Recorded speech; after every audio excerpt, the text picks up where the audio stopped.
The long weekend is upon us, and that means that many of us will be either heading out of town to go lay on the beach or lay poolside this weekend. And Dr. Jennifer Lindner is here with some tips to help us take care of our skin if we are perhaps getting too much sun. Good morning to you. Good morning. I know I said too much sun, and I know that just makes your every ounce of you just quiver. Yeah. Yes, but it happens, and you obviously see this on a daily basis. Absolutely. So as much as I want people to protect themselves beforehand by using sunscreen, I do realize that people are going to have accidents and get too much sun and potentially get a sunburn.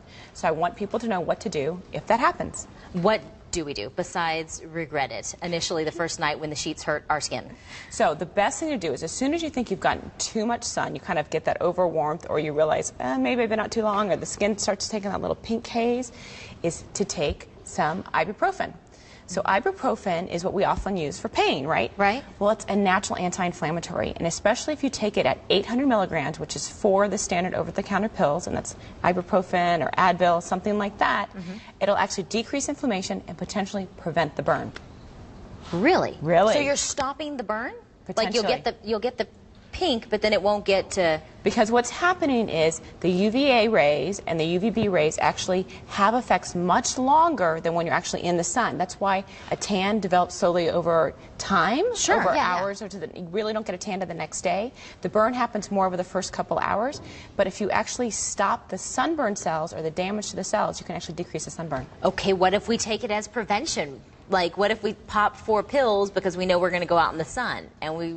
Ooh, I would rather do prevention with sunscreen. Okay. Yeah. So that was kind of a twisted way of thinking, but I was wondering, somebody out there. It's got creative thought. I hadn't really thought all the way through it, but it's better to do things with sunscreen, because even the strongest sunscreens, those SPFs of 90, are still letting through a couple percentage points.